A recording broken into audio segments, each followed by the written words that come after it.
যে ব্যক্তির অন্তরে দুনিয়ার মহাব্বত ঢুকে যাবে, আল্লাহ রাব্বুল আলামিন দুনিয়ার তিনটা জিনিস তার কাঁধে ঝুলিয়ে দিবেন, ও এখান থেকে মুক্তি পাবে না।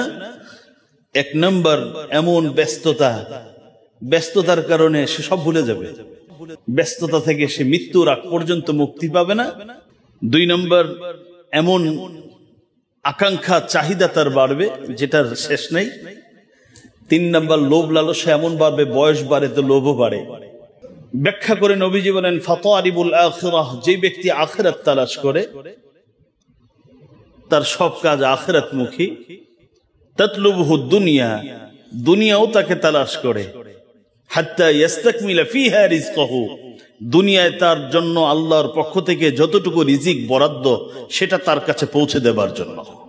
নবীজি বলেন, মান কানাতিল আখিরাতু হাম্মাহু জাআলাল্লাহু গিনাআহু ফি কলবিহি, যে ব্যক্তির ধ্যান জ্ঞান সাধনা চিন্তা সব আখিরাতমুখী হবে, আমার আল্লাহ রাব্বুল আলামিন তার অন্তর থেকে অভাব দূর করে দিবেন।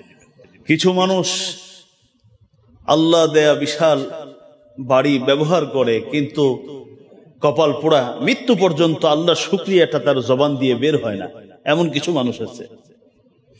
আর কিছু মানুষ আছে ঢোকার সময় আগেই বিসমিল্লাহির রহমানির রহিম, আসসালামু আলাইকুম, আর তার প্রত্যেকটা কাজ হলো আল্লাহকে স্মরণ করে।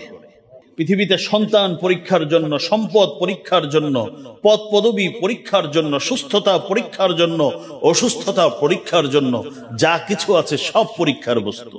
আল্লাহ বলেন, লিনাবলুয়াহুম, আমি মানুষকে পরীক্ষা করবার জন্য এই সৌন্দর্যগুলো পৃথিবীতে দিয়েছি। কি পরীক্ষা? আহসানু আমালা, কার আমল বেশি সুন্দর, এটা পরীক্ষা করবার জন্য। সহিহ বুখারীর হাদিস, নবীজি বলেন, এই জন্য ভালো মানুষ মৃত্যুবরণ করলে সে নিজে শান্তি পেল আর দুনিয়ার মানুষকে কষ্টে ভাসিয়ে গেল, আর খারাপ মানুষ মৃত্যুবরণ করলে সে গেল জাহান্নামের দিকে, দুনিয়াকে জান্নাত বানায় গেল, ওর জুলুম অত্যাচার দুষ্টমি থেকে ওরা বেঁচে গেল। সম্মানিত হাজরিন, আমরা আলোচনা শুনছিলাম যে পৃথিবীর জীবন আমরা অতিবাহিত করছি, আসলে জীবনটা কি? পৃথিবীর মানুষ এক একজন পৃথিবীটাকে এক এক ভাবে উপভোগ করে। পরিবারের ছয়জন 6 ভাবে দুনিয়ার জীবনটাকে ব্যবহার করে, উপভোগ করে। আমি একভাবে করি, আপনি আরেকভাবে করেন। অথচ যিনি এই পৃথিবীর জীবনটা আপনাকে আমাকে উপহার দিলেন, তিনি এই পৃথিবীর জীবন সম্পর্কে আমাদেরকে সতর্ক করে বলে দিয়েছেন, জীবনের বাস্তবতা এই, তোমরা এর মধ্যেই সীমাবদ্ধ থাকো, এর বাহিরে যেও না। আমি ইতিমধ্যে পৃথিবীর জীবনের 4টি বাস্তবতা তুলে ধরেছি, তার 4টা রূপ, 4টা চরিত্র। 1 নম্বর হলো পৃথিবীর জীবনের যা কিছু আছে একেবারে আমার আপনার হায়াত থেকে শুরু করে পদ পদবী, অর্থকড়ি, সুস্থতা, বাড়িঘর, সুনাম, সুখ্যাতি, যা কিছু আছে সব খুব অল্প সময়ের। আখিরাতের তুলনায় এটা কোনো সময়ই না, সব ক্ষণস্থায়ী, আর আখিরাতের সব স্থায়ী। 2 নম্বর, দুনিয়ার জীবনটাকে যদি কোনো ব্যক্তি আমার আল্লাহ এবং রাসূলের নির্দেশনার বাহিরে, প্রদর্শিত পথের বাহিরে গিয়ে যদি আমরা ব্যবহার করি, তাহলে আমার চাকরি আমার জন্য কাল হয়ে দাঁড়াবে, আমার পরিবার, আমার সন্তান স্ত্রী সব আমার জন্য দুশ্মন হয়ে দাঁড়াবে, অভিশপ্ত হয়ে দাঁড়াবে। অর্থাৎ পৃথিবীর সবকিছু অভিশপ্ত, শুধুমাত্র সে কাজগুলো, সে কথাগুলো অভিশপ্ত নয় যেগুলো আমার আল্লাহ এবং রাসূলের নির্দেশিত পথে করা হয়ে থাকে। 3 নম্বর, দুনিয়ার 3 নম্বর চরিত্র হলো দুনিয়াটা বর্ণচোরা, সে আসল চেহারাটাকে গোপন করে ও মানুষকে শুধু ধোঁকা দেয়। দুনিয়ার জীবনটা ওর কাজই হলো মানুষকে ধোঁকা দেয়া, ছলনা করা। ও চেষ্টা করে সব সময় আমাকে আপনাকে তার চেহারাটা যেন লুকিয়ে রাখতে পারে, মানুষ যেন কি চিনতে না পারে, মানুষ যেন তার আকর্ষণে আকর্ষিত হয়ে ভুলে থাকে যে সে কোথায় আছে। এটা একটা ছলনার জায়গা, ধোকার জায়গা। এই কথাগুলো শুধু একটু বালিশের মধ্যে মাথায় রেখে একটু চিন্তা করলে সব দেখবেন যে ওয়াজ যা আমি করেছি এর থেকে ভালো ওয়াজ আপনাদের স্মরণে চলে আসবে। 4 নম্বর, দুনিয়াটাকে আল্লাহ রাব্বুল আলামিন কিছু বিশেষ বস্তুর আকর্ষণ দিয়ে সাজিয়েছেন।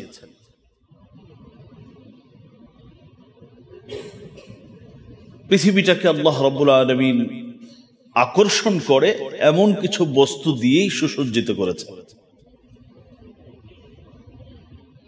আল্লাহ রাব্বুল আলামিন বিশেষ করে কয়েকটি বস্তুর আকর্ষণের কথা বলেছেন। একটি হলো নারী জাতির আকর্ষণ, আরেকটি হচ্ছে সন্তানের আকর্ষণ, আরেকটি হলো সম্পদ, জায়গা জমির আকর্ষণ। এটা আল্লাহ রাব্বুল আলামিন এই আকর্ষণ তিনিই দিয়েছেন।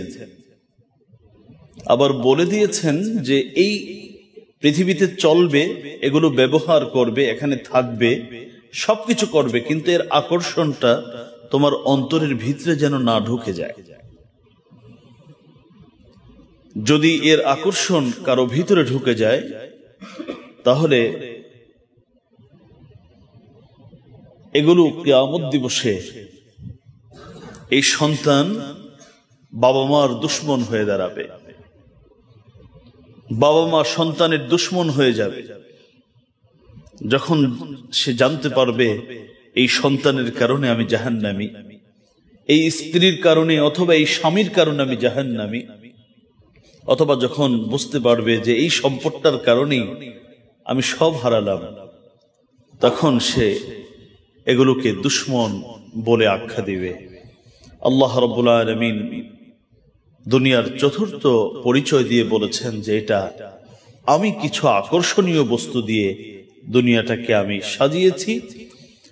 এটা তোমাদের ভালো লাগবে, ভালো লাগাটা দোষণীয় নয়, তবে এর ভালোবাসায় তুমি নিজেকে মত্ত করে ফেলো না, তুমি নিজেকে পাগল বানিয়ে ফেলো না। দায়িত্ব পালন করো, সবকিছু করো, কিন্তু এর মহাব্বতের কাছে যেন আমার মহাব্বত হেরে না যায়। এই 4টি বিষয় নিয়ে আমি আপনাদের কাছে বিস্তারিত আলোচনা গত একাধিক জুমাতে আমি করেছি। আজকে দুনিয়ার জীবনের পঞ্চম বাস্তবতা, পঞ্চম পরিচয়টি আমি আপনাদের খিদমতে তুলে ধরছি। দুনিয়ার পঞ্চম বাস্তবতা হলো দুনিয়ার আকর্ষণ, দুনিয়ার মহাব্বত যদি কারো অন্তরে ঢুকে যায় তাহলে আল্লাহ রাব্বুল আলামিন তাকে মানসিক শান্তি থেকে মাহরুম করে দেবেন। শান্তি 2 ধরনের, একটি হলো মানসিক শান্তি, আত্মার শান্তি, আর একটা হলো শারীরিক শান্তি। এয়ার কন্ডিশন দিয়ে শারীরিক শান্তি পাওয়া যায়, কিন্তু মানসিক শান্তি পাওয়া যায় না। পৃথিবীর বহু কিছু নিয়ামত আল্লাহ রাব্বুল আলামিন আপনার আমার ডানে বামে ফেলে রেখেছেন, এগুলো দিয়ে শারীরিক শান্তি পাওয়া যায়, মানসিক শান্তি পাওয়া যায় না। দুনিয়ার চরিত্র হলো যে ব্যক্তি দুনিয়ার মধ্যে ডুবে যাবে, আল্লাহ রাব্বুল আলামিন তাকে দুনিয়ার ডুবে যাওয়ার কারণে মানসিক শান্তি থেকে মাহরুম করে দিবেন। ও শারীরিক শান্তি পর্যন্ত হয়তো কিছু পাবে। আসুন আমরা নবীজির হাদিস থেকে বোঝার চেষ্টা করি। তাবরানী সহিহ তারগীব এবং তারহিবের হাদিস, হাদিসের বর্ণনাকারী হযরতে আবু উবাইদা আল আসাদি রাদিয়াল্লাহু তাআলা আনহু, তিনি বর্ণনা করেন রাসূলুল্লাহ সাল্লাল্লাহু আলাইহি ওয়াসাল্লাম ইরশাদ করেছেন, নবীজি বলেন, মান উশরিবা কলবুহু হুব্বাদ দুনিয়া ইলতাতা কলবুহু মিনহা বিসালাস। যে ব্যক্তির অন্তরে দুনিয়ার ভালোবাসা ঢুকে গেছে, যে ব্যক্তি অন্তরের মধ্যে দুনিয়ার ভালোবাসার জায়গা করে দিয়েছে, আমার আল্লাহকে বাদ দিয়ে দুনিয়ার ভালোবাসা, নবীজি বলেন ইলতাতা কলবুহু মিনহা বিসালাস, আল্লাহ রাব্বুল আলামিন তার অন্তরের জন্য তিনটা জিনিস আবশ্যক করে ফেলেছেন। সে ব্যক্তি তিনটা অবস্থা থেকে কোনোদিন নিস্তার পাবে না, রেহাই পাবে না। এক নম্বর, শুগলিন লা ইয়ানফাকু আনাউহু ওয়া আমালিন লা ইয়াবলুগু মুনতাহাহু ওয়া হিরসিন লা ইউদরাকু আলাহ। এক নম্বর হলো এমন ব্যস্ততা আল্লাহ রাব্বুল আলামিন তার সামনে এনে দিবেন, যেই ব্যস্ততা থেকে মুক্তি সে মৃত্যু পর্যন্ত আর পাবে না। হাদিসটা খুব ভালো করে, খুব মনোযোগ সহকারে আমাকেও শুনতে হবে, বুঝতে হবে, আপনাকেও শোনা দরকার, বোঝা দরকার। আবারও বলছি, রাসূলুল্লাহ বলেছেন, যে ব্যক্তির অন্তরে দুনিয়ার মোহাব্বত ঢুকে যাবে, তিনটা অবস্থা থেকে তার আর বের হওয়ার সুযোগ নাই। এক নম্বর হলো আল্লাহ তাকে এমন ব্যস্ততা তার সামনে আনবেন, যে ব্যস্ততা থেকে মুক্তি পাবে না। ব্যস্ততা এত বেশি যে ফরজ নামাজ পড়ার সময় পাবে না। ব্যস্ততা এত বেশি, পৃথিবীতে 200 বার বিদেশ সফর করেছে, কিন্তু নিজের উপর ফরজ হওয়া হজ্জ বাইতুল্লাহ করার সুযোগ পাবে না। ব্যস্ততা এত বেশি, স্ত্রীর হক আদায় করতে পারবে না, সন্তানের হক আদায় করতে পারবে না। ব্যস্ততা এত বেশি, নিজের হক নিজে আদায় করতে পারবে না। হায় রে ব্যস্ততা! এটা হলো দুনিয়ার মোহাব্বত কার অন্তরে ঢুকলে আমার আল্লাহর পক্ষ থেকে এটা গজব, এটা শাস্তি, যে ব্যস্ততা তাকে এমন ভাবে ধরবে সে আসল ব্যস্ততা ভুলে যাবে, আসল ব্যস্ততার সময় সে পাবে না। 2 নম্বর, ওয়া আমালিন লা ইয়াবলুগু মুনতাহা, আল্লাহ তার চাহিদা এমন বাড়াবেন, ওর চাহিদার কোনো সীমা থাকবে না। একটা হলেই আরেকটা চাহিদা, তার চাহিদা বাড়ায় দিবেন। আচ্ছা, আপনাদের কি মনে হয় জানি না, আমি যখন পড়ছিলাম মনে হচ্ছে আমার অবস্থা দেখে দেখে আর আমাদের অবস্থা দেখে দেখে রাসূলুল্লাহ মনে এখন হাদিসটা বলতেছেন, কিন্তু হাদিসটা কিন্তু 1500 বছর আগের। ওয়া আমালিন লা ইয়াবলুগু মুনতাহা, তার আকাঙ্ক্ষা, তার চাহিদা এমন বাড়বে যে চাহিদার শেষ হবে না। একটা হলে আরেকটা, আরেকটা হলে আবার আরেকটা, এভাবে করে একটা পূরণ হবে, 10টা তার চাহিদা চলে আসবে।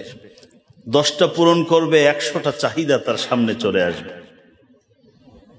এটাও আল্লাহর পক্ষ থেকে বড় ধরনের একটা শাস্তি। 3 নম্বর, ওয়া হিরসিন লা ইউদরাকু আলা, তার লোভ এমন পরিমাণ বাড়বে, মৃত্যু চলে আসবে, তার লোভ কোনোদিন কমবে না। দুনিয়ার মোহাব্বত ঢুকলে এই 3টা অবস্থা তাকে ঘিরে বসবে। আমি সেদিন বলছিলাম, প্রতিটা মানুষের জীবনে কিছু সময় তো এমন থাকতে হবে, হ্যাঁ, আমার আপনার জীবন যদি সাহাবা ইকরামের মতো হতো, যে তারা, তাদের চরিত্র ছিল দুনিয়ার জন্য যতটুকু সময় বাহিরে থাকতে হয় তারা থাকতেন। দুনিয়ার কাজ শেষ, প্রয়োজন পূরণ, বাকি পুরোটা সময় দিনের কাজে থাকতেন, মসজিদের পরিবেশে চলে আসতেন। আর আমাদের চরিত্র হলো আমরা সারাক্ষণ বাহিরে থাকি, শুধু ফরজ নামাজের সময় একটু আসি, আবার যাদের ব্যস্ততা বেশি ধরছে ফরজেও আসতে পারি না। সেজন্য সাহাবা ইকরামকে আলাদা কিছু সময় বের করার প্রয়োজন হয়নি, যা আমার জীবনের 10টা বছর কমপক্ষে আমি আল্লাহর গোলামির মাধ্যমে কাটাবো, এই জন্য আলাদা সময় তাদের বের করতে হয়নি। কিন্তু আমার আপনার জীবন তো অগুছালো জীবন। একটু চিন্তা করে দেখি তো, রমাদানে মাঝে মধ্যে একটু কিছু সময় দিনে ফরজ, ওয়াজিব, সুন্নতে মুআক্কাদা ছাড়া হয়তো 1 ঘন্টা, আধা ঘন্টা, 2 ঘন্টা, 3 ঘন্টা ইবাদত করেছে। তাও কি জীবনের 60 বছরের মধ্যে 10 বছর, এগুলো কি হিসাবে আসে? বেশি দূরের কথা নয়, এই আমাদের পার্শ্ববর্তী দেশের এক বড় আল্লাহর প্রিয় মানুষ ছিলেন। তাকে একবার প্রশ্ন করা হলো, আচ্ছা আপনি যদি কোনোভাবে বুঝতে পারেন আগামী 24 ঘন্টার ভিতরে আপনার ইন্তিকাল হবে, তাহলে আপনি কি কি আমল করবেন? তো উনি হেসে দিয়ে বললেন, গত 24 ঘন্টায় যে আমল করেছি, আগামী 24 ঘন্টায় সে একই আমল করব। আমার থেকে শুরু করে আপনারা যারা আছেন, এরকম দুঃসাহস কারো আছে? যদি জানতে পারি আগামী 24 ঘন্টার মধ্যে আমার ইন্তিকাল হবে, তাহলে বলতে পারবো যে গত 24 ঘন্টায় যা করছি এটাই করব। আছেন কি কেউ এমন? আমি তো নাই, প্রথম নামটা কাটা যাবে আমার। মানে তাদের জীবনটা কি পরিমাণ গুছানো ছিল, প্রস্তুতিটা কতটা সুন্দর ছিল, যে এই কথা বলতে পেরেছেন গত 24 ঘন্টায় যে আমল করেছি, আগামী 24 ঘন্টায় একই আমল করব। অথচ আমি আপনি জানতে পারলে সন্তান বাবা বলে ডাকবে, সারা দেওয়ার সুযোগ হবে না। স্ত্রী বলবে তোমার সাথে 70 বছর কাটাইলাম, একটু আমাকে সময় দাও, বলবে যে এই সময় আমার হাতে নাই। আর ব্যবসা, চাকরি বাকরি, পদ পদবি, ওটা যে কোথায় যাবে ওটা আল্লাহই ভালো জানে। মুহতারাম হাজিরিন, তাহলে যে ব্যক্তির অন্তরে দুনিয়ার মহাব্বত ঢুকে যাবে, আল্লাহ রাব্বুল আলামিন দুনিয়ার 3টা জিনিস তার কাঁধে ঝুলিয়ে দিবেন, ও এখান থেকে মুক্তি পাবে না। 1 নম্বর, এমন ব্যস্ততার কারণে সে সব ভুলে যাবে, ব্যস্ততা থেকে সে মৃত্যুর আগ পর্যন্ত মুক্তি পাবে না। 2 নম্বর, এমন আকাঙ্ক্ষা, চাহিদা তার বাড়বে যেটার শেষ নেই। 3 নম্বর, লোভ লালসা এমন বাড়বে, বয়স বাড়ে তো লোভও বাড়ে। 80 বছর হায়াত পেয়েছে, কিন্তু 8টা বছর সময়, যা আমি 72 বছর দিয়েছি আমার নিজের জন্য, পরিবারের জন্য, এবার আমার নিজের আখিরাতের জন্য 8টা বছর থাকবে। যে কথাটা বলতে চাচ্ছিলাম, সেই সুযোগ আমাদের হাতে নেই। নবীজি বলেন, আদ-দুনিয়া তালিবাতুন ওয়া মাতলুবাহ, فطالب الآخرة تطلبه الدنيا حتى يستكمل فيها رزقه، وطالب الدنيا تطلبه الآخرة حتى يجيء الموت।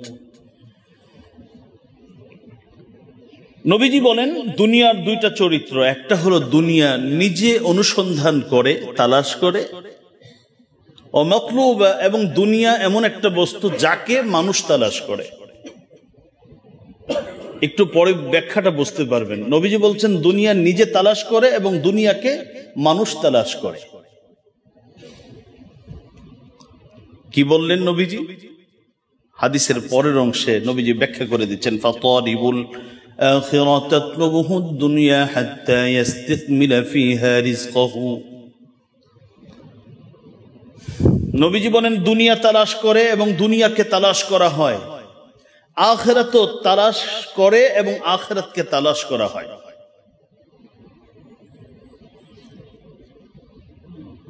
ব্যাখ্যা করে নবীজি বলেন ফাতারিবুল আখিরাহ, যে ব্যক্তি আখিরাত তালাশ করে তার সব কাজ আখিরাতমুখী, তাতলুবহু দুনিয়া, দুনিয়াও তাকে তালাশ করে, হাত্তা ইয়াস্তাকমিলা ফিহা রিজকাহু, দুনিয়ায় তার জন্য আল্লাহর পক্ষ থেকে যতটুকু রিজিক বরাদ্দ সেটা তার কাছে পৌঁছে দেবার জন্য। আমার আপনার সবার জন্য দুনিয়ার একটা পরিমাণ বরাদ্দ আছে। আমি যদি সারাক্ষণ আখিরাতমুখী হয়ে চলি, দুনিয়া আমাকে তালাশ করে আমার প্রাপ্য আমার কাছে পৌঁছে দিবে। ওয়াতালিবুদ দুনিয়া তাতলুবুহুল আখিরাহ, আর যে ব্যক্তি দুনিয়া তালাশ করে সারাক্ষণ দুনিয়া দুনিয়া দুনিয়া, নবীজি বলেন তাতলুবুহুল আখিরাহ, আখিরাত তাকে তালাশ করে, হাত্তা ইয়াজি আল মাউত, মৃত্যু আসা পর্যন্ত।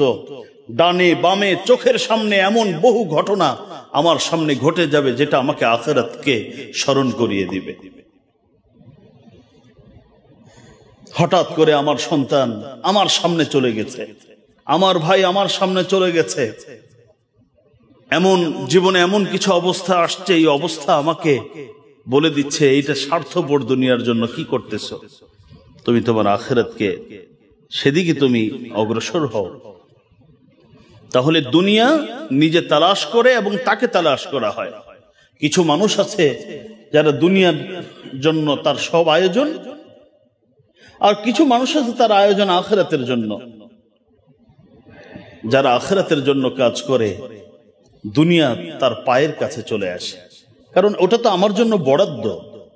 হয়তো আমার নিজের হাতের কামাই হবে, না হলে সন্তানের মাধ্যমে আসবে, না হলে এমন কোন ভাবে আসবে যেটা আমার কল্পনাও ছিল না। তবরানী সহিহ তারগীব এবং তারহিবের হাদিস, হাদিসটি সহিহ। আরেকটি হাদিস আপনাদেরকে শোনাই এই বিষয়ে।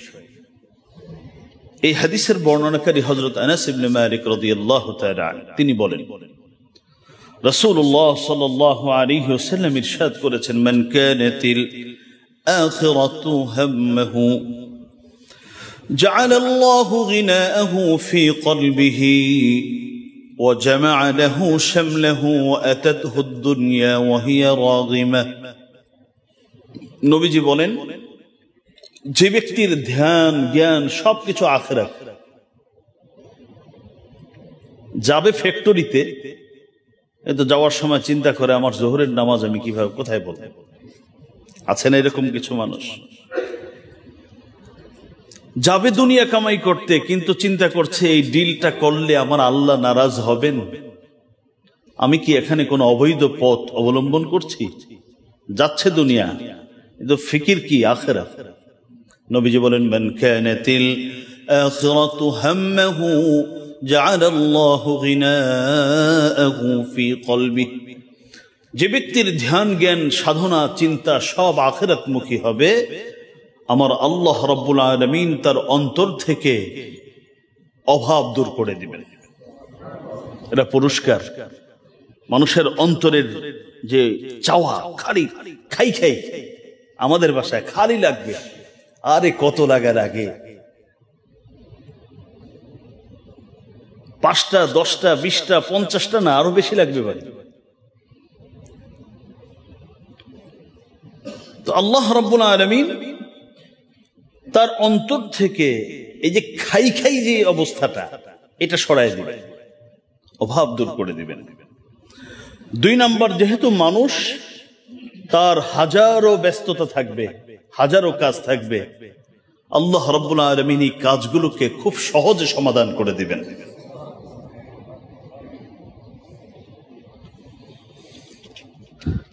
আর দুনিয়া তার কাছে আসবে খুব ছোট হয়ে, দুনিয়া আসবে তার পায়ে পড়ে আসবে, যতটুকু তার আসার এমনি আসবে। অল্প চেষ্টা করেও চলে আসবে। অনেক সময় আছে না, হাজার চেষ্টা করে হয় না, আবার অল্প চেষ্টা করে হয়ে যায়, এটাই নবীজি বলেন, আতাতহু দুনিয়া ওয়া হিয়া রাগিমা, দুনিয়া আসবে কিন্তু নাকে খত দিয়ে আসবে।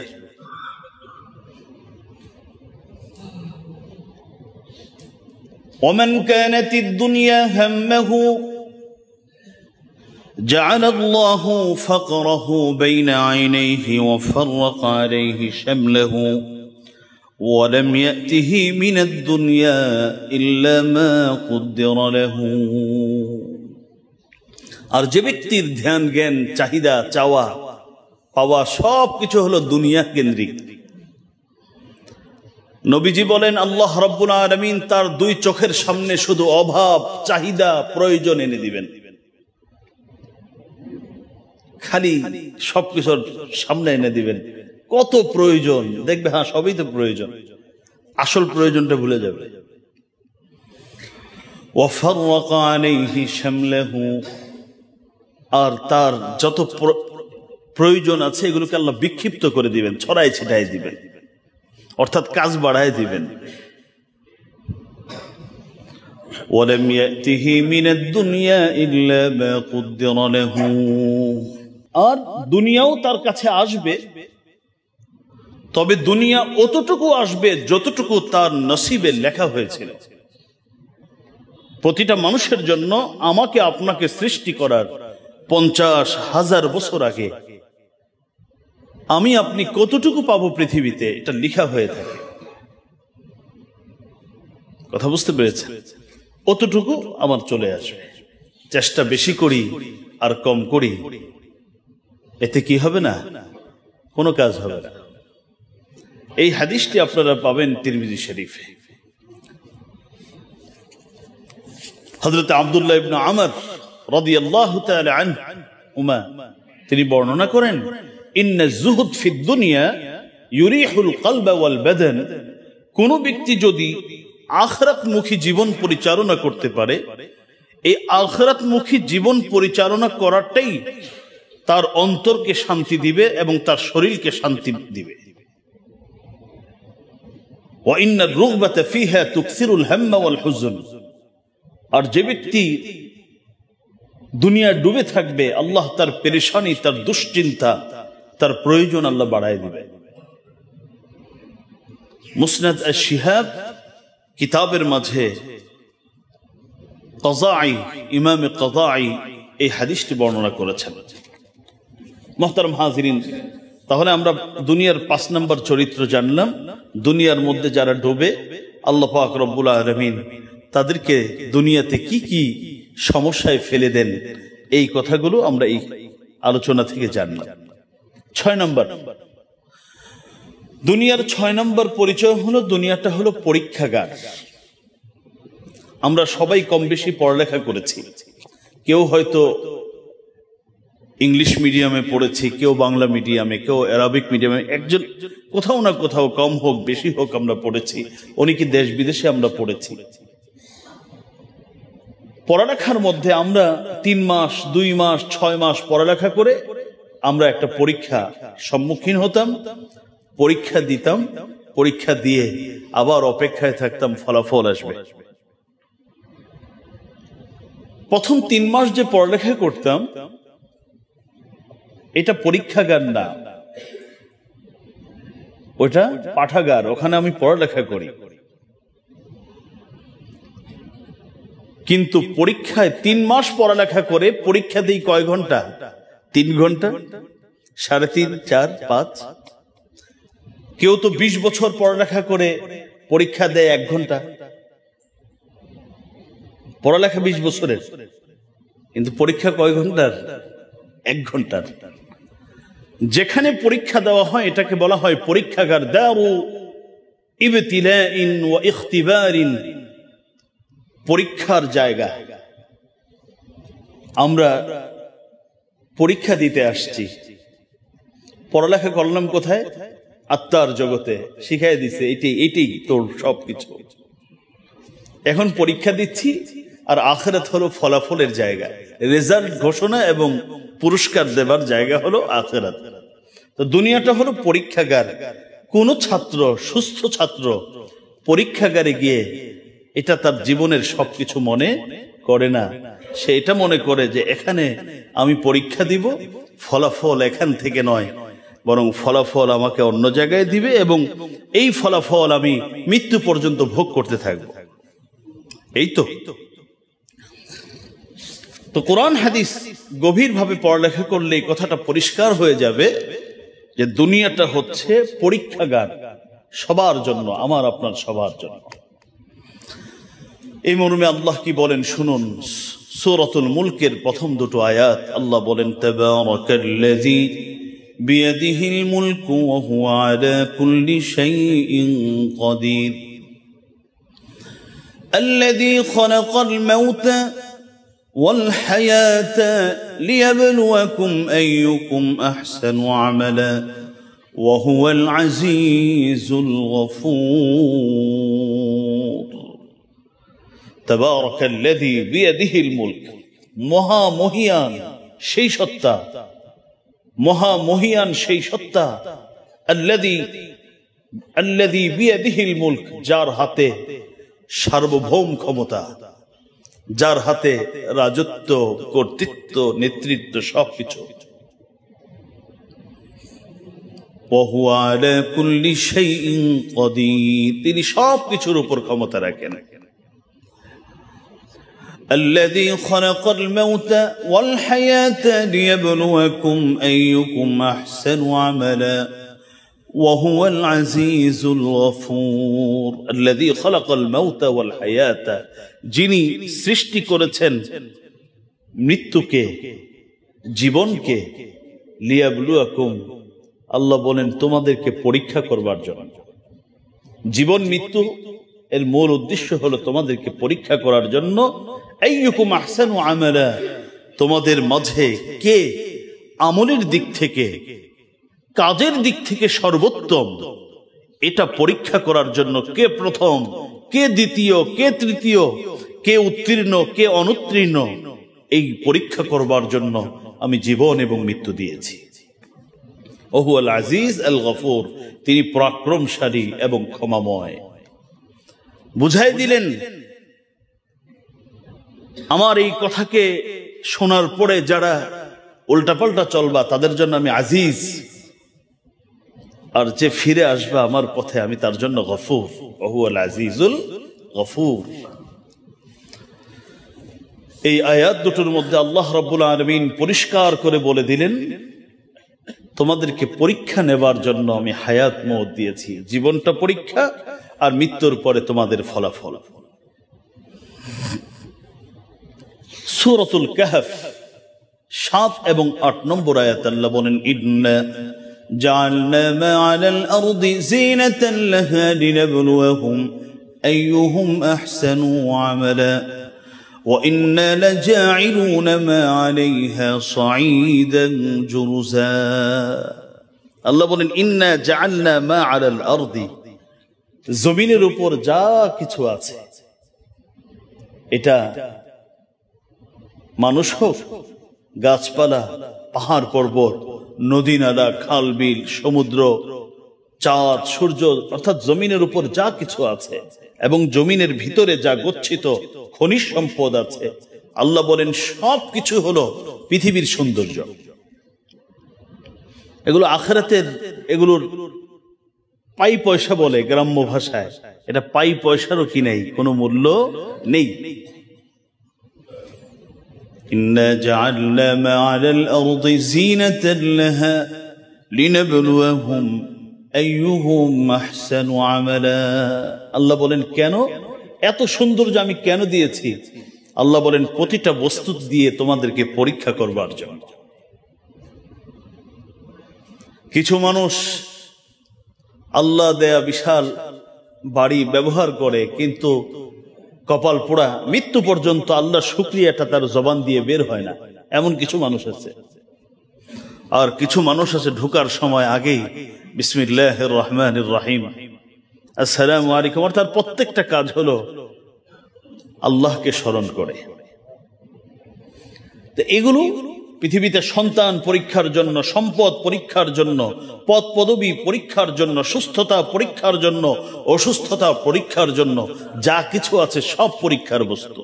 আল্লাহ বলেন লিনাবলুয়াহুম, আমি মানুষকে পরীক্ষা করবার জন্য এই সৌন্দর্যগুলো পৃথিবীতে দিয়েছি। কি পরীক্ষা? কোন বিষয়ে পরীক্ষা? আহসানু আমালা, কার আমল বেশি সুন্দর, এটা পরীক্ষা করবার জন্য।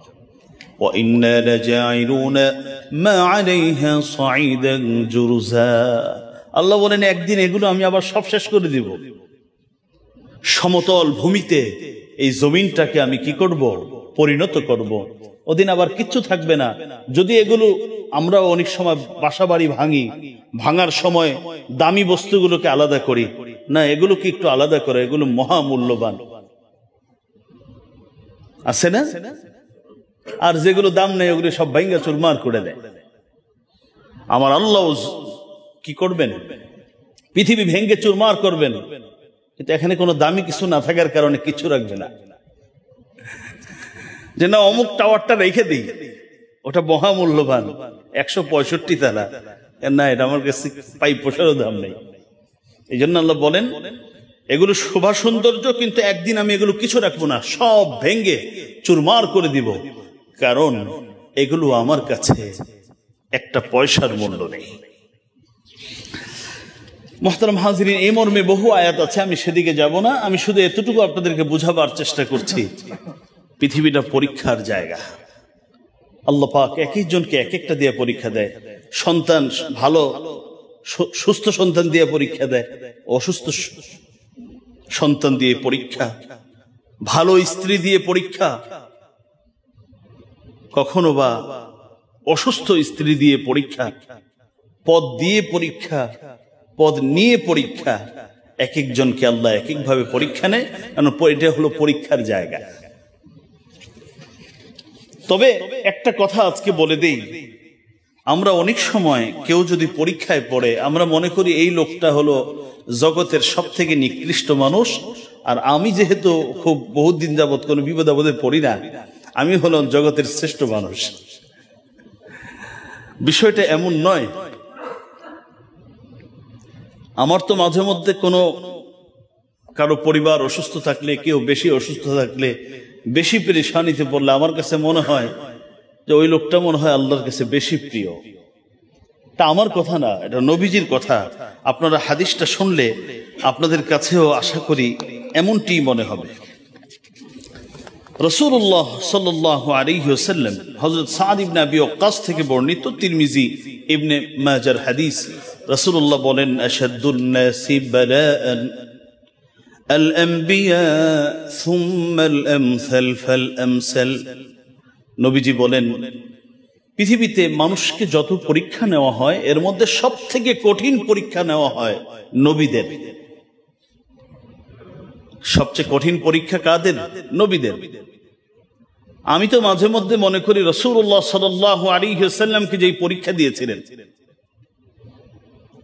ওই রকম পরীক্ষা বর্তমান সময়ে কারো পড়তে আসলে সবাই এর থেকে দূরে সরে যাবো, যে এটা মনে হয় কপাল পোড়া। ইন্তিকালের আগে বাবা নাই, কয়দিন পরে মা নাই, দাদা ছিল দাদা নাই, চাচা ছিল চাচা চলে গেছে। মানে কি অবস্থা! আত্মীয় স্বজন পরিবার সবাই ছেড়ে দিয়েছে, সন্তান হয় সন্তান বাঁচে না। সবচেয়ে প্রিয়তমা স্ত্রী, যার সহযোগিতা সবচেয়ে বেশি রাসূলুল্লাহ পেয়েছেন, আম্মা জান খাদিজাতুল কুবরা রাদিয়াল্লাহু তাআলা আনহা, চলে গেলেন। এরপর তো নির্যাতন, কত কিছু নবীজির উপরে। তো নবীজি কি বলেন? আশাদ্দুন নাসি বালাআন আম্বিয়া, সবচেয়ে কঠিন পরীক্ষা হবে নবীদের। সুম্মাল আমসাল ফাল আমসাল, এরপরে সবচেয়ে বেশি পরীক্ষা হবে যে ব্যক্তি নবীদের গুণে সবচেয়ে বেশি গুণান্বিত উম্মতের মাঝে তার। এরপর একটা আরেকটু নিম্ন, যে বেশ আরেকটু কম, যে নবীকে অনুকরণ করে তার। এভাবে করে পরীক্ষা, ভালো মানুষদের পরীক্ষা বেশি আসবে, এটাই স্বাভাবিক। নবীজি আরো পরিষ্কার করে বলেন ইউবতালা রাজুলু আলা হাসবি দীনিহি, প্রতিটি মানুষকে তার দ্বীনদারি অনুযায়ী পরীক্ষা দেওয়া হবে। একটা লোক মোটেই নামাজ পড়ে না, একদিনই আসছে মসজিদে। ইমাম সাহেব তার সাথে খারাপ ব্যবহার করছে, দুই একজন পুরাতন মুসল্লি ওনারও খারাপ ব্যবহার করছে, মোবাইলটাও পকেটতে চলে গেছে, জুতাটাও হারাই গেছে, সব কিছু একসাথে হয়েছে। ও আর দ্বিতীয় দিন, ওকে তো বহু কষ্ট করে মসজিদে আনা হয়েছে, এই লোককে আর দ্বিতীয় দিন মসজিদে আনা যাবে? পরীক্ষা বেশি, এত পরীক্ষা নিতে পারবে না। কিন্তু একজন নামাজি মানুষ, মোবাইল চলে গেছে, কি করবো, আমি এইভাবে অসতর্ক ছিলাম কেন, আনলাম কেন? এটা বাহিরে তো হতে পারত, বাহিরে হয় না, বাহিরে হতে পারে। মুহতারাম হাজিরিন, তাহলে আমরা দুনিয়া সম্পর্কে আরেকটা কথা জানলাম, দুনিয়া হলো কি? পরীক্ষার জায়গা। কিন্তু ফলাফল পৃথিবীতে না, যেটা আসতেছে এটা খুব বেশি খুশি হওয়ারও কারণ নেই, আবার খুব বেশি দুঃখ পাওয়ারও কারণ নেই। কিছু ভালো কিছু আসলে হ্যাঁ এগুলো তো আমারই কামাই, এইভাবেই তো আমার প্রত্যাশা ছিল, এমনটি ভাবার কোনো কারণ নেই। আর একেবারে না পেলেও মন খারাপের কারণ নেই, কারণ এখানে ফলাফলের জায়গা না, এটা হলো কাজের জায়গা। দুনিয়ার আরেকটি চরিত্র হলো, দুনিয়াকে আল্লাহ রাসূল বলেছেন এটা হলো জেলখানা। দুনিয়াটা কি? জেলখানা। আমি জানি না, শুনেছি যারা জেলে ছিলেন, জেলখানায় নিজের মন মতো কিচ্ছু করার সুযোগ নাই। তারা রুটিন কি করে দেয়? ঠিক করে দেয়, এই টাইমে উঠতে হবে, এই টাইমে বের হতে হবে, এতক্ষণ বাইরে থাকা যাবে, সব কিছু জেলার যেভাবে, ওখান থেকে জেল কর্তৃপক্ষ যেভাবে কি করে ঠিক করে দেয়, ওইভাবে তাকে চলতে হয়। খাবারের মেনু তারা ঠিক করে দেয়, সাধারণত এইভাবেই। রাসূলুল্লাহ সাল্লাল্লাহু আলাইহি ওয়াসাল্লাম বলেছেন, দুনিয়া হলো একজন মুমিনের জন্য জেলখানা। সে নিজের মন চাইলেই তা করতে পারে না। ঘুমাবা, এই নিয়তে ঘুমাবো, যতক্ষণ মন চায় ততক্ষণ না, এতক্ষণ ঘুমাতে পারবে, এরপর ওঠো, এরপর আবার ঘুমাও। মুরগি কিনেছ, সবটা খাবা না, সবটা খাওয়া যাবে না, ভিতরের ময়লাগুলো বের করে ফেলো। মাছ খাবা, খাও, কিন্তু ওটা খেতে পারবে না। গোশত হলেই খাওয়া যাবে না, শুধু এই কটার গোশত তুমি খেতে পারবা। মানে সব কিছুর মধ্যে একটা বাইন্ডিং। এই জন্য নবীজি বলেছেন, দুনিয়াটার চরিত্র হলো এটা জেলখানা। কাদের জন্য? ইমানদারদের জন্য। আর দুনিয়াটা হলো জান্নাত। কাদের জন্য? বেঈমানদের জন্য। যা মন চায় তাই করবে, যা মন চায় তাই বলবে, যা চিন্তা করতে মন চায় তাই চিন্তা করে। তাহলে দুনিয়া হচ্ছে ইমানদারদের জন্য জেলখানা, আর বেঈমানদের জন্য দুনিয়া হলো জান্নাতখানা। নবীজি হাদিসের মধ্যে বলেন, হযরত আবু হুরায়রা থেকে বর্ণিত, তিরমিজি এবং ইবনে মাজার হাদিস, রাসূলুল্লাহ সাল্লাল্লাহু আলাইহি ওয়াসাল্লাম বলেছেন, আদ-দুনিয়া সিজনুল মুমিন ওয়া জান্নাতুল কাফির। নবীজি বলেন, দুনিয়া হলো সিজনুল মুমিন, মুমিনের জন্য কয়েদখানা, জেলখানা, ও জান্নাতুল কাফির, আর বেঈমান কাফেরদের হলো জান্নাতখানা। তিরমিজি এবং ইবনে মাজার হাদিস। বুখারী শরীফের এক হাদিস, হযরত আবু কাতাদা রিবঈ আল-আনসারী রাদিয়াল্লাহু তাআলা থেকে বর্ণিত, তিনি বলেন, রাসূলুল্লাহ সাল্লাল্লাহু আলাইহি ওয়াসাল্লামের সামনে দিয়ে একদিন একটি জানাজা, একটি লাশ অতিবাহিত হলো, অতিক্রম হলো। নবীজি শুধু বললেন, মুস্তারিহুন ওয়া মুস্তারাহুম মিন। হয়তো লোকটি মৃত্যুবরণ করে নিজে শান্তি পেল, অথবা মৃত্যুবরণ করে অন্যকে শান্তি দিল। মুস্তারিহ ওয়া মুস্তারাহুম মিন। সাহাবায়ে কেরাম বলেন, ইয়া রাসূলুল্লাহ, বিষয়টা বুঝলাম না, মৃত্যুবরণ করে নিজে শান্তি পেল অথবা শান্তি দিল, বুঝলাম না, একটু বুঝায় বলেন। এবার নবীজি বলেন, আল আবদুল মুমিন ইয়াস্তারিহু মিন নাসাবিদ দুনিয়া ওয়া আদাহা ইলা রাহমাতিল্লাহ। মুমিন বান্দা যখন মৃত্যুবরণ করে, সে দুনিয়ার কষ্ট ক্লেশ, এই বাজার করা, এই অফিস করা, এই নাতিরে নিয়ে স্কুলে যাওয়া, এই শপিং করে দেওয়া, আরে কত ঝামেলা দুনিয়ার মধ্যে। এই তার কথা, কটু কথা শোনা। মুমিন বান্দা যখন মৃত্যুবরণ করে, সে দুনিয়ার যত কষ্ট আছে, যত ক্লেশ আছে, যত দুঃখ আছে, সবগুলো থেকে রক্ষা পায়, চলে যায় আল্লাহর রহমতের দিকে। লোকটা শান্তি পেয়ে গেল, চূড়ান্ত শান্তি। ওয়ালা আব্দুল ফাজির ইয়াস্তারিহু মিনহুল ইবাদ ওয়াল বিলাদ ওয়াশ শাজার ওয়াদ দাওয়াব। আর যদি লোকটা অসভ্য হয়, খারাপ নাফরমান ব্যক্তি হয়, নবীজি বলেন সে মারা যাওয়ার মাধ্যমে হাজার মানুষ বেঁচে যায় আর হাসতে থাকে, আলহামদুলিল্লাহ রাব্বিল আলামিন, এরকম একটা জালেম মরছে, মানে আমাদেরকে শান্তি দিচ্ছে। শুধু তাই নয়, নবীজি বলেন ইয়াস্তারিহু মিনহুল ইবাদ ওয়াল বিলাদ, শুধু মানুষ বেঁচে যায় তাই না, বরং এরকম দুষ্ট মানুষ পৃথিবীতে থাকলে যেই অঞ্চলে থাকে তারাও অভিশাপ দিতে থাকে, ওর কারণে তারাও কষ্ট পায়। গাছ, তরুলতা, প্রাণীকুল, বোবা জাতীয় কষ্ট পায়। অন্য বিভিন্ন তাফসীরের থেকে পাওয়া যায় ভালো মানুষদের জন্য এরা কাঁদে মৃত্যুবরণ করলে।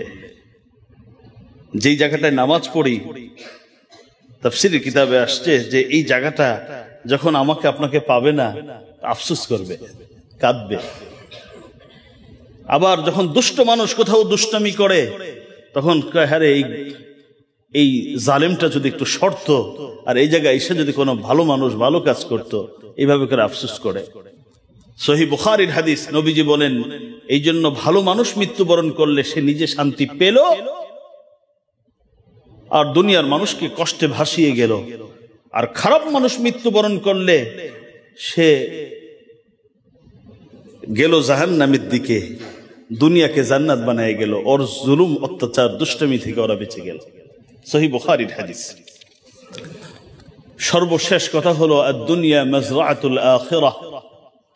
আগের কথাই, এই কথার আগের কথা যেটা বলেছিলাম, দুনিয়া হলো ফসল ফলাবার জায়গা। এখানে খাওয়া যাবে না, মানুষ ক্ষেতের মধ্যে বসে খায় না, ঘরে গিয়ে খায়। তো মুমিনের ঘর তো হলো জান্নাত, সেখানে গিয়ে খাবে। এই মর্মে আমি শুধু একটা কথা বলবো, যেহেতু সময় নেই। হযরত আলীর কথা, যেটা আপনারা বুখারী শরীফে পাবেন।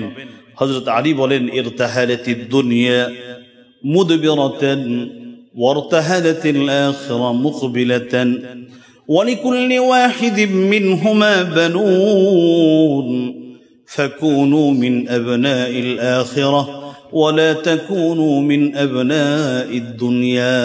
হযরত আলী বলেন দুনিয়া পৃষ্ঠ প্রদর্শন করে চলে গেছে, আর আখিরাত তোমাদের সামনে আসছে। আমার যত বয়স, দুনিয়া অতটুকু শেষ। মানুষ বড় হয় না, মানুষ দিন দিন কি হয়, ছোট হয়। বয়স 80, তার মানে 81 বছর থেকে 80 শেষ, আছে মাত্র 1 বছর। আমরা বলি দুনিয়া মানুষ বড় হয়, কিসের বড় হয়, মানে ওই যেটা ছিল ওইটার মধ্যে এই পর্যন্ত শেষ করছি। তো নবীজি বলেন দুনিয়া তোমাদের কাছ থেকে চলে গেছে, চলে যাচ্ছে, আখিরাত তোমাদের সামনে চলে আসছে। দুনিয়ারও কিছু সন্তান আছে, আখিরাতেরও কিছু সন্তান আছে। কিছু লোক দুনিয়ার সন্তান মানে আবার ওই মা বাবার মাধ্যমে শুধু ওইটা না। দুনিয়ার সন্তান মানে হলো তারা দুনিয়ার জন্য তাদের সবকিছু, আর কিছু মানুষ থাকে আখিরাতের জন্য তার সব আয়োজন। হযরত আলী বলেন ফাকুনু মিন আবনাইল আখিরাহ, তোমরা আখিরাতের সন্তান হও। ওয়া লা তাকুনু মিন আবনাইদ দুনিয়া, তোমরা কিন্তু দুনিয়ার সন্তান হও না। কেন? ফাইন্নাল আমাল ফাইন্নাল ইয়াওমা আমালুন ওয়া লা হিসাব ওয়া গাদান হিসাবুন ওয়া লা আমাল। এই কথাটা আশা করি যদি আমি আপনি ভালো করে বুঝে নিতে পারি, আমাদের জীবন পরিবর্তন হয়ে যাবে। হযরত আলী বলেন ফাইন্নাল ইয়াওম আমালুন ওয়া লা হিসাব, আজকের দিনটা হলো আমল করার সময়। এখানে কারো কাছে আমার হিসাব দেওয়া লাগবে না। আজকে ফজরের নামাজ আমি পড়ি নাই, আমাকে আমার আল্লাহ ধরে নেই, এই গলা টিপা দুপুরের খানা তোর ভিতরে দিতে দিব না, আগে হিসাব দিয়ে নে, এটা বলবে না। কারণ জায়গাটা হলো ফাইনাল ইয়াউমা আমালুন, আজকের দিনটা হলো আমলের দিন, ওয়ালা হিসাব, এটা হিসাবের দিন না। ওয়া গাদান হিসাব ওয়ালা আমাল, আরেকটা দিন আসবে চক্ষু বন্ধ হওয়ার পরে, সেটা হলো হিসাব দেওয়ার সময়, সেখানে আমলের কোনো সুযোগ থাকবে না। তখন হাজার চাইলেও তাকে একটা রাকাত আমাকে নামাজ পড়ার সুযোগ দেন, এক রাকাত নামাজের সুযোগ দেওয়া হবে না। আমার ফরজ সম্পদ তো আছেই, একটু সুযোগ করে দেন, যাকাতটা দিয়ে আসি, সুযোগ হবে না। আমি যা যা অন্যায় করেছি, মানুষের হকটা আদায় করে আসি, সুযোগ হবে না। হযরত আলী বলেন, আজকের দিন হলো আমলের দিন, হিসাব দেওয়ার দিন না। মন যা চাবে আমি যাই করব, আজকে আমাকে হিসাব দেওয়া লাগবে না। আরেকটা দিন আছে, জীবনের প্রতিটা কাজের কথার হিসাব দিতে হবে, সেখানে ইউটার্ন নিয়ে অথবা সেখান থেকে একটু পিছু ফিরে এসে কিছু আমল করবা, সেই সুযোগ সেখানে থাকবে না। সহিহ বুখারীর হাদিস, হযরত আলীর বক্তব্য। মুহতারাম হাজিরিন, দুনিয়ার বাস্তবতা নিয়ে আমি অনেকগুলো জুমাতে আলোচনা করলাম। আল্লাহ সর্বপ্রথম এর বাস্তবতা আমাকে বুঝার, আপনাদেরকে বুঝার, গোটা পৃথিবীর উম্মতে মুসলিমাকে বুঝার তৌফিক দান করুন, আমিন। ওয়া আখিরু দাওয়ানা আনিল হামদুলিল্লাহি রাব্বিল আলামিন। আসসালামু আলাইকুম ওয়া রাহমাতুল্লাহ।